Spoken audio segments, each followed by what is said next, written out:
There can be no more important a skill in poker than the ability to value a hand properly. Yeah, we all know they're good. And you ought to know that that's bad. But is that good? Or is that better? Or does it all depend on where you're sat? Or who you're up against? There's no right or wrong way to play poker. There's not one method that will guarantee success, but there are ways and means for you to maximize your chances of winning. There are good habits and bad habits. There are situations to avoid and situations to seek. And there are those who have the knowledge to exploit them. We're going to teach you how to master the game, from the basics to the advanced.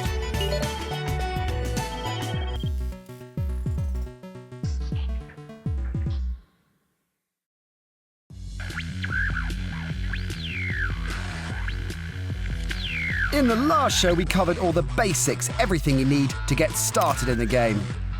We cleared up what beats what, how the rounds of betting work, and what happens when you get to showdown.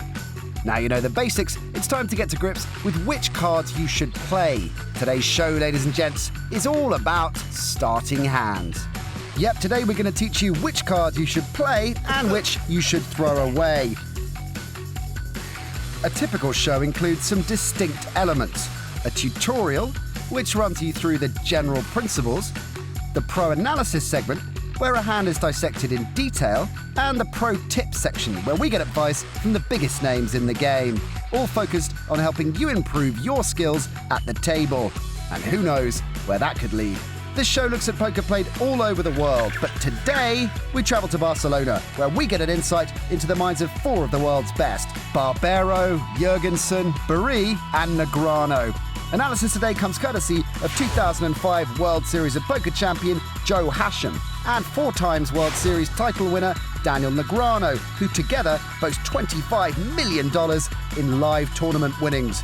Priceless tips will be shared by one of poker's hottest properties and the winner of 3 major titles, Jason Mercier. And you'll find out which are the trickiest cards to play as we explore the horror hands. Okay then, as promised, let's kick off with the first tutorial. There are 2 basic groups of starting hands, paired and non-paired hands. Let's look at paired hands first.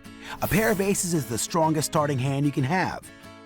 And the lower the rank of the pair, the lower the value of your starting hand.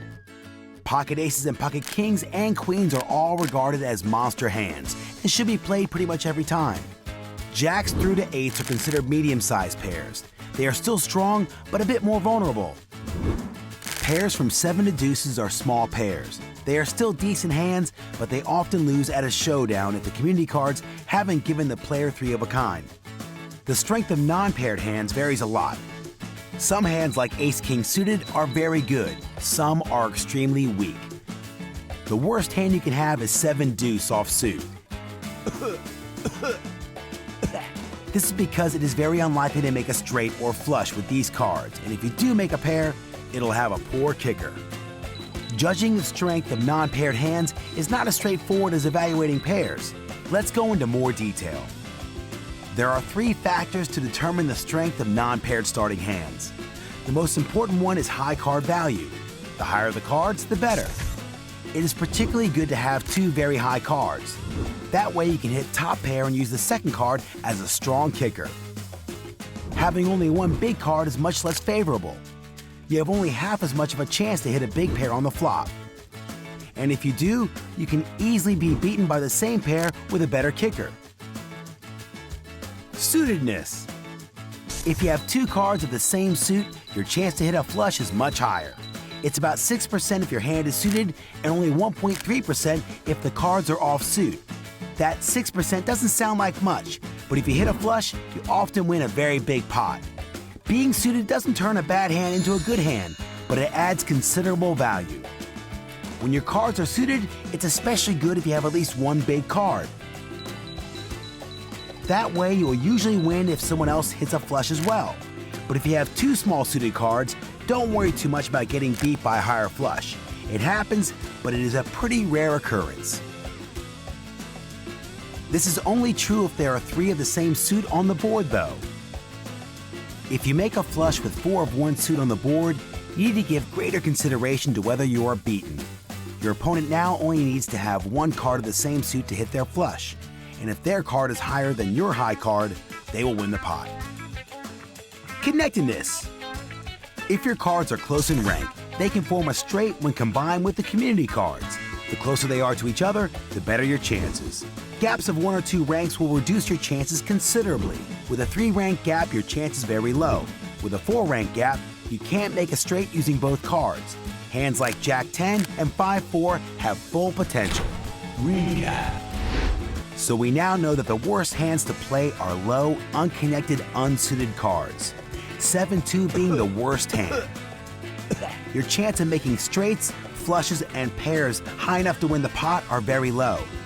If you get dealt these kinds of hands, fold them. They will end up costing you a lot of chips in the long run.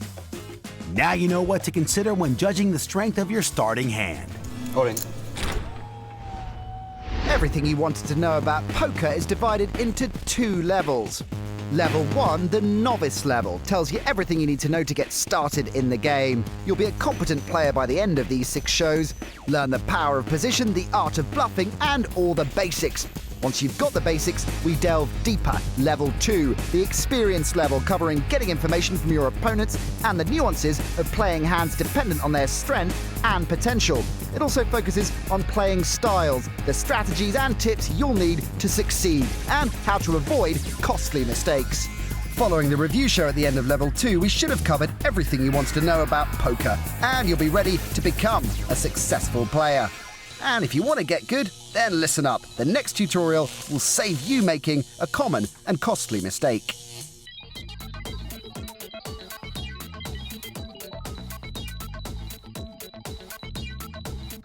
They say that curiosity killed the cat, but it's done for many a novice poker player too.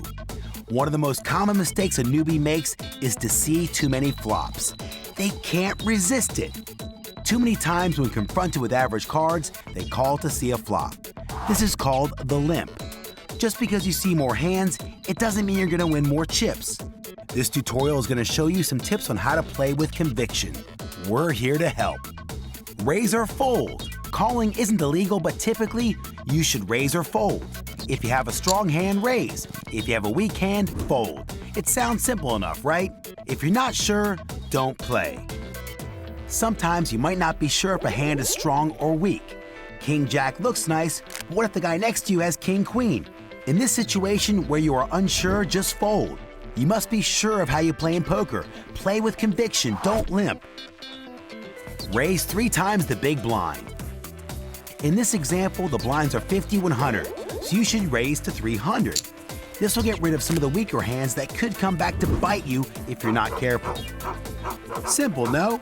Follow these straightforward rules and you will save yourself losing chips and playing pots when you're just not sure. Play with conviction, people. Raise or fold. Avoid the limp. We've covered the limp, now let's examine some other poker terminology. You have a big hand? Raise when he's behind and check when he's ahead.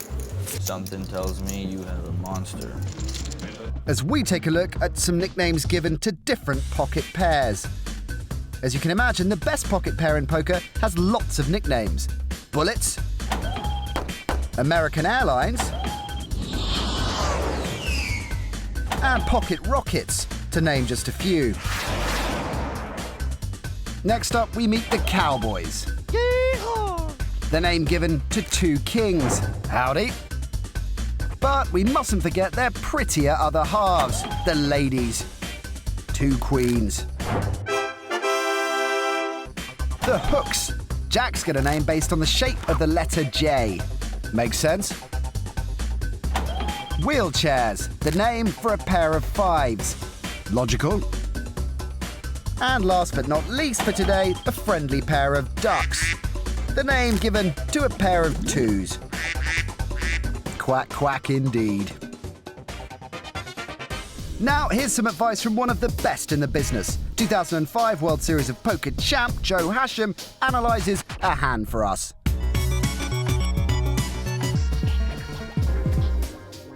Today we're going to look at how costly playing bad hands can be.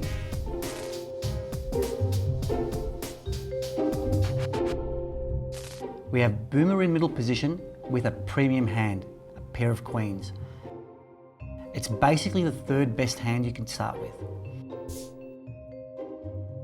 He elects to raise to 300. Now, this raise is designed to get all players with weaker hands to fold. Smokey, with 7-8 of hearts, a suited connector, elects to call the raise. 7-8 of hearts is a suited connector and it can become very effective, especially in position.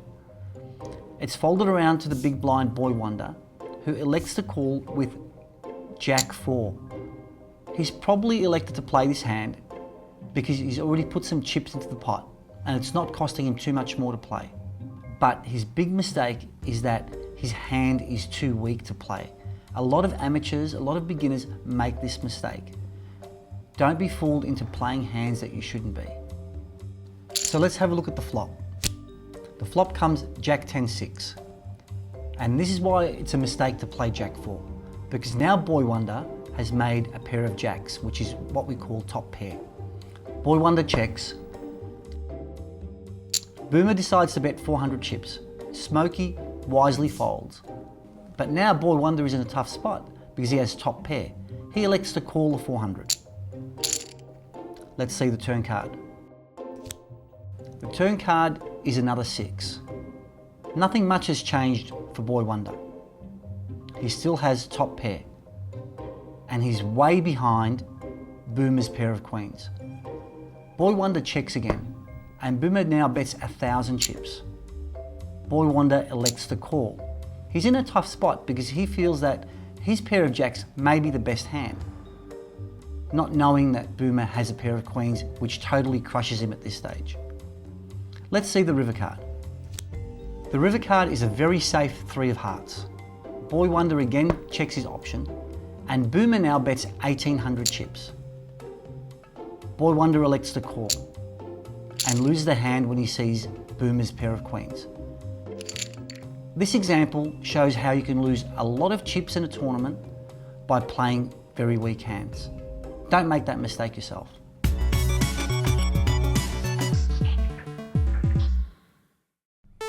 If you want to learn more about poker, then go to pokerstars.com.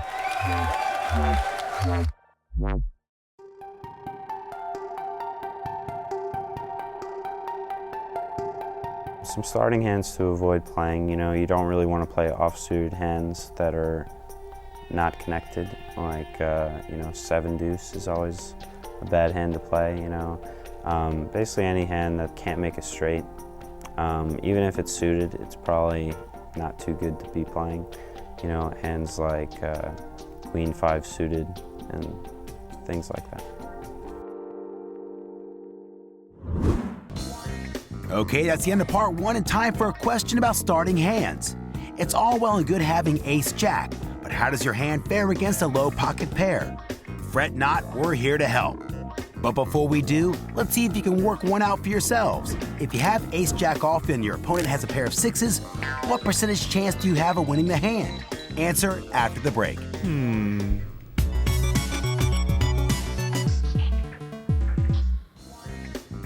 Before the break, we asked you what percentage chance of winning you would have if you had ace-jack off against a pair of 6s. The answer, 46%, or as most call it, a coin flip due to it being so close to 50-50. You need to hit at least an ace, a jack, or some kind of straight, or flush to win the hand. If your ace-jack is suited, your percentage rises to 48% because you have a higher chance of hitting that flush. Let's take a look at some more. This time you have king-queen and your opponent has a pair of 8s. What's the likelihood of you winning in this one? Exactly the same, silly. You still have 2 overcards against your opponent's pair. The best hand to have against pocket aces is pocket aces. But after that, what do you want to be holding? You don't want a pair of kings. The answer is 5-6 suited. Like all suited connectors, it has a stronger chance to hit a straight or flush than other hands. The reason you want 5-6 suited is because the cards that make the straight, 2, 3, 4, and 7, 8, 9, will not help the ace hit a higher straight. Your likelihood of winning, 23%. Bottom line, you still want aces. Yeah! Some hands might look nice, but don't be fooled. They look a lot stronger than they appear. Some of the biggest pots in poker games are between two strong starting hands, and quite often, one of them is what we like to call a horror hand. King 10 off. King 8. Jack King. I'd say ace queen is a pretty difficult hand to play. One of the most common horror hands, jacks or the hooks. They look great, and hey, they win most of the time. Very strong hand. You get pocket jacks. You want to raise before the flop, put some pressure on the players in the blinds. But ponder this, on the flop, more than half the time, you'll find at least one overcard, a queen, a king, or an ace. The question is whether your opponents are holding one. Our advice, to minimise the number of players in the hand by playing aggressively. Limit your post-flop opponents, and you'll reap the benefits. For example, in this hand from the big game, Scott Seaver picks up pocket jacks and raises pre-flop. King 10 for the cannon. He's out. Forcing everyone to fold apart from Vanessa Russo. His raise eliminated the chance for Aaron Jensen to outflop him, and he only has one overcard to deal with on a 9-10 king flop. With Russo checking the flop and the turn, he can now assume she doesn't have the king, and wins a nice little pot, all thanks to his pre-flop raise. Another horror hand, the weak ace. Ace 3 offsuit, stuff like that really gets you into trouble. One of the things I see a lot of beginners do is that they see an ace and they automatically think that it's a great hand. You have ace 10 and someone has like ace jack or ace queen. You can get yourself in a lot of trouble. In this hand, two opponents make a pair of aces on the flop, but one of them is destined to lose a lot of chips. Ooh, here could be some trouble for Maslov. They both flopped aces.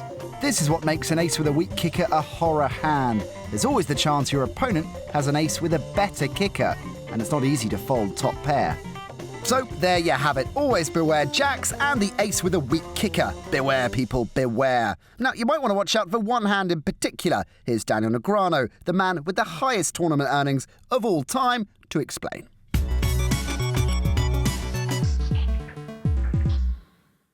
On today's show, we're going to be talking about ace 10. Why ace 10? Because ace 10 is the epitome of a trouble hand.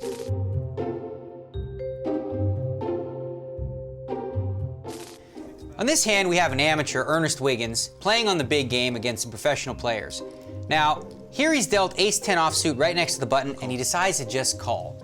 I don't like this play at all. If you're going to play ace 10, which is a marginal hand, you need to be the aggressor. You need to be raising or folding. And I think with this hand in late position, it's certainly worth a raise, so that's what he should have done. Instead, he just calls. Now I fold. Doyle Brunson, he calls from the small blind, and in the big blind, Phil Lock has absolutely nothing, a queen 6 offsuit. And he decides to raise the pot, okay? Now, you've got your ace 10, you've limped in, and what you've allowed to have happen here is Phil Lock is bullying you. He doesn't know here that Phil Lock has queen 6. Phil Lock could have one of those hands that have him dominated. Ace jack, ace queen, ace king, or even jacks, queens, kings, or aces. Had you raised with ace 10 coming in, everybody folds, you pick up the pot, which is the ideal situation with a hand like ace 10. You don't really want anyone to call because there's so many hands better than ace 10. So really, it's basically like a hand you want to steal with. What you don't want to do is play it weak, limp in, and then be forced to fold to a raise.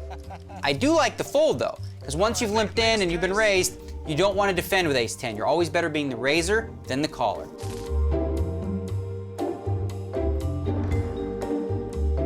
Now we're going to take a look at a hand that was played at an EPT final table, and once again, the hand in question is ace 10. With the blinds at 20 and 40,000, Ivo Donev has dealt ace 10 of hearts. Now, he's got a little over 20 big blinds, a little over 800,000 in chips, which makes this spot a very tricky situation. If he just makes a standard raise at something like 80 or 90,000, somebody may re-raise him, putting him in an awkward spot. So what does he like to do? He likes to go all in. I don't necessarily love this play, because if anyone behind you has one of those hands that have you dominated, they're surely going to call. Ace queen, ace king, pocket jacks or better are definitely going to call. And if they do, you're going to be a big underdog to win this pot. Okay. Right. And there you go, a little bit unlucky, but someone behind him has ace queen. And because he's moved all in here, it doesn't look like he has aces or kings. He's likely going to get called by all these hands. I would have preferred a standard raise and then maybe fold to a re-raise with a hand like ace 10. So now the dreaded situation has arisen. He's up against ace queen. He's going to have to catch a 10 or 3 hearts, which makes him about a 2-to-1 underdog. Right. So no luck there for Donev. He hits the rail with ace 10, and you will too if you overplay it in these kind of situations. Be careful with ace 10. Use it as a stealing hand and don't get too involved.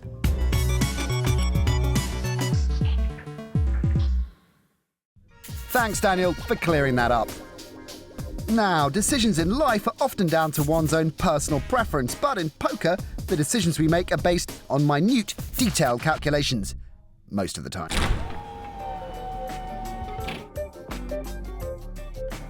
In this hand, taken from Copenhagen in Season 3 of the European Poker Tour, the Dane, Theo Jorgensen, has pushed all in with aces. Richard Toth has Queen 9. That's Queen 9.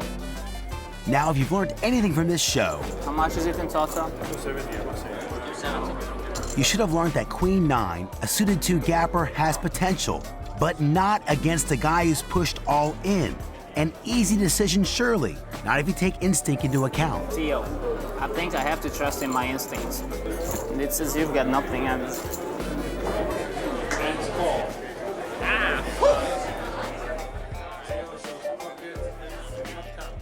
Well, your instinct was wrong, Richard. Or was it? Oh my goodness. And there's the 10 of hearts. A flush on the river. Nice catch. His instincts were right. Go figure. If you want to watch the show again, recap previous episodes, or join the series at a more advanced level, then go to everythingpoker.com. What do you want to drink? Theo, I think I have to trust in my instincts. Please, stop. Not again.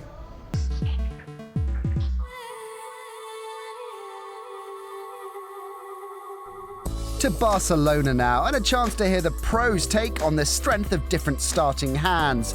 Theo Jorgensen, he of the bad beat, is in attendance along with EPT San Remo champion Liv Beret, two-time LAPT champion Nacho Barbero, and the one and only Daniel Negreanu.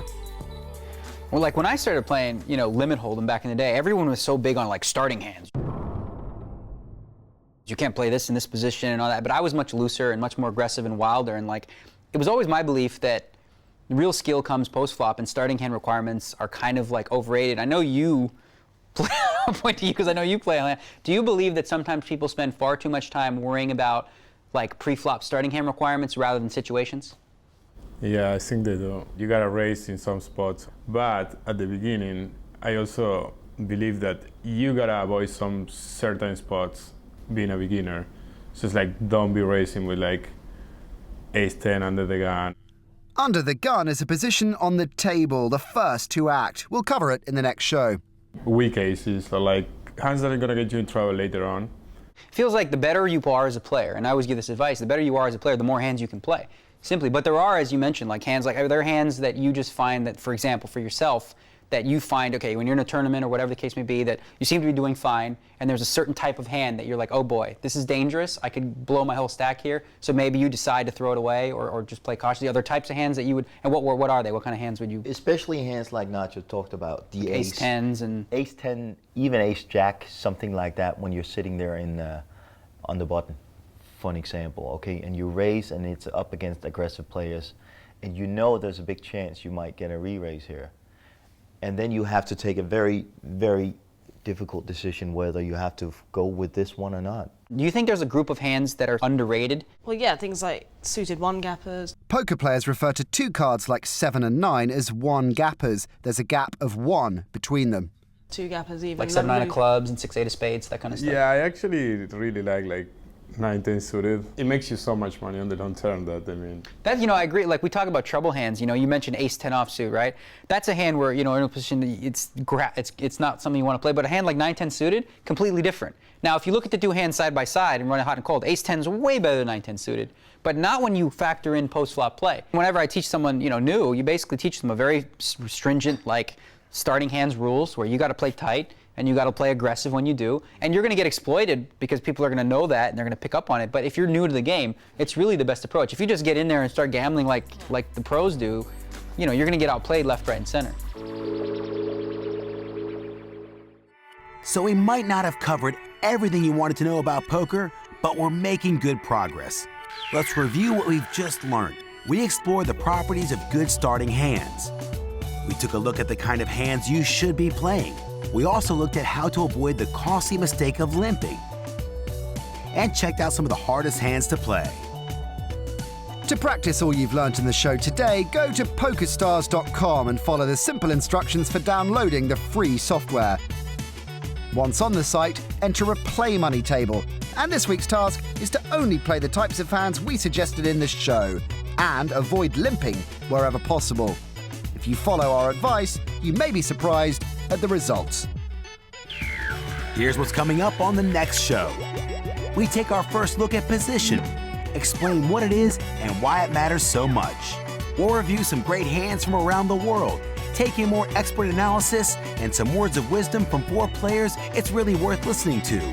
If this wasn't enough, we look at where the origins of poker lie as we pay homage to this fantastic pastime.